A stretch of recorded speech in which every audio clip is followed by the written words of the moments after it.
Assalamualaikum warahmatullahi wabarakatuh. Pada kesempatan kali ini, Umi Rosa akan mengajarkan tentang kemagnetan dan pemanfaatannya dalam produk teknologi.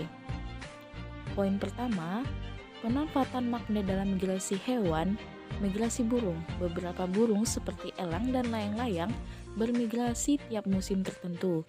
Burung menggunakan partikel magnetik yang ada pada tubuhnya untuk menciptakan peta navigasi dengan memanfaatkan medan magnet bumi.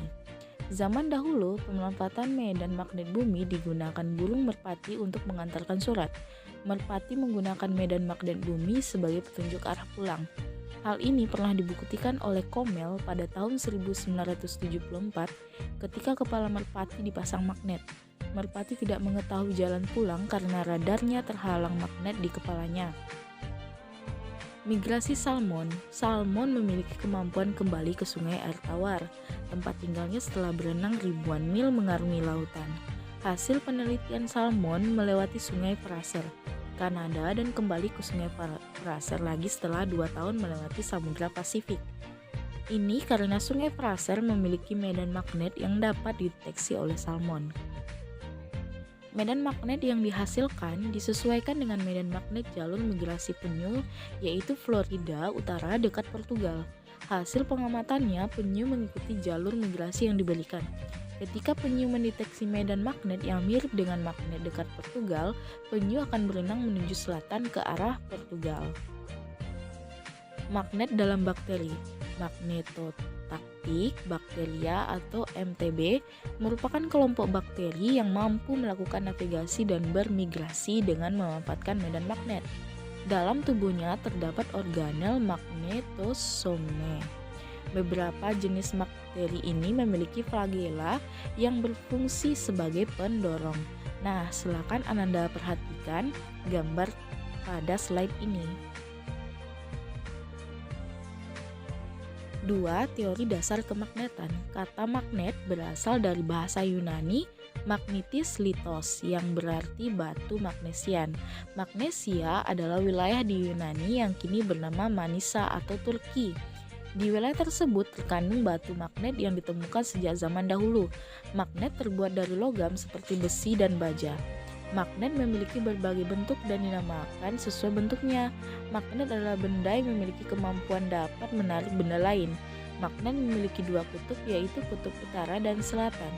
Kutub yang sama bila didekatkan akan tolak menolak, dan kutub yang berbeda nama bila didekatkan akan tarik menarik. Magnet dapat dibuat dengan cara melipisi besi atau baja dengan kawat penghantar yang dialiri arus DC. Cara ini disebut elektromagnet. Dialiri arus DC karena arus DC dapat menyamakan arah magnet elementer pada besi atau baja. Berikut ilustrasinya. Nah, silakan Anda perhatikan gambar ini dengan baik. Lanjut. Kutub magnet besi atau baja yang terbentuk tergantung arah lilitan kawat penghantar. Jika arah arus berlawan dengan arah jarum jam, ujung A besi atau baja akan menjadi kutub utara dan ujung B akan menjadi kutub selatan. Sebaliknya, jika arah arus searah dengan jarum jam, ujung A besi atau baja akan menjadi kutub selatan dan ujung B akan menjadi kutub utara. 3. Gaya Lorentz. Kawat berarus dalam medan magnet akan mengalami gaya Lorentz.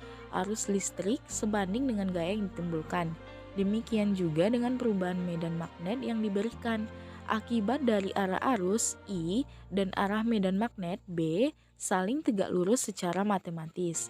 Gaya Lorentz dituliskan sebagai berikut. F sama dengan B kali I kali L. Keterangannya, F sama dengan gaya Lorentz atau biasa disebut dengan Newton. B, medan magnet tetap itu disebut dengan Tesla. I, kuat arus listrik disebut dengan ampere. L, panjang kawat berarus yang masuk medan magnet atau meter. Penentuan arah gaya Lorentz dapat dilakukan dengan menggunakan kaidah tangan kanan seperti gambar berikut. Nah, silakan Ananda perhatikan dan Ananda praktekkan pada gambar ini, dan jika kurang jelas silakan Anda lihat pada modul yang Umi sudah bagikan. Induksi elektromagnetik. Induksi elektromagnetik adalah perubahan medan magnet yang dapat menghasilkan listrik. Menurut Faraday, arus listrik dapat dihasilkan dengan cara menggerakkan magnet batang keluar masuk kumparan. Diterapkan pada generator dinamakan AC dan DC dan transformator. Generator adalah alat yang digunakan untuk mengubah energi gerak atau disebut dengan kinetik menjadi listrik.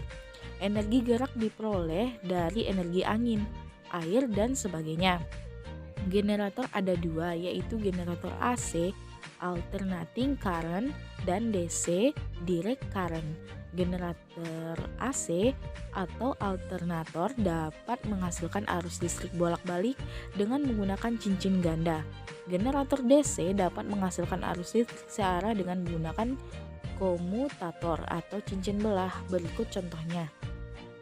Nah, silakan Anda perhatikan gambar ini. Jika masih kurang jelas gambarnya, silakan Anda lihat pada modul yang sudah Umi bagikan.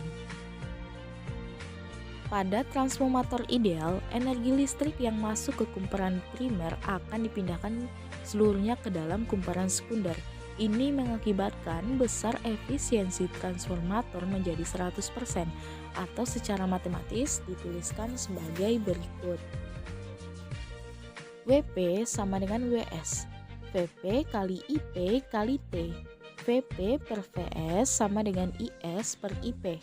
IS per IP sama dengan VP per VS. IS per IP sama dengan VP per VS dikali NP per NS. Keterangannya, WP adalah energi primer, WS energi sekunder. IP arus primer dan IS arus sekunder. NP lilitan primer dan NS lilitan sekunder. VP tegangan primer dan VS tegangan sekunder.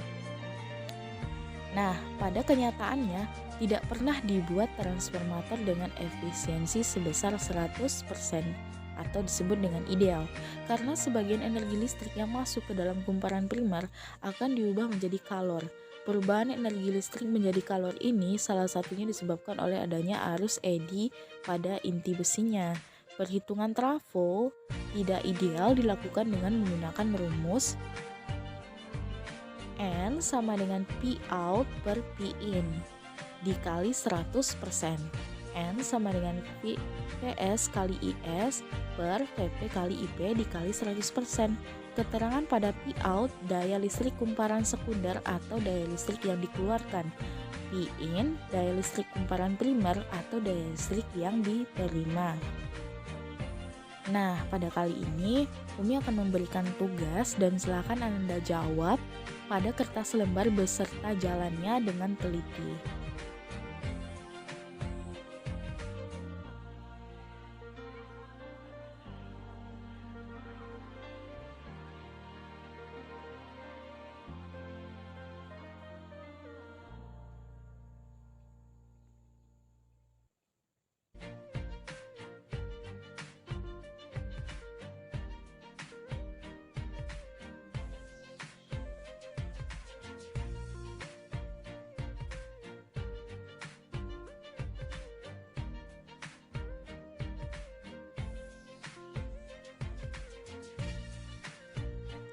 Terima kasih, semoga Anda dapat mengerti dengan pelajaran yang telah Umi bagikan.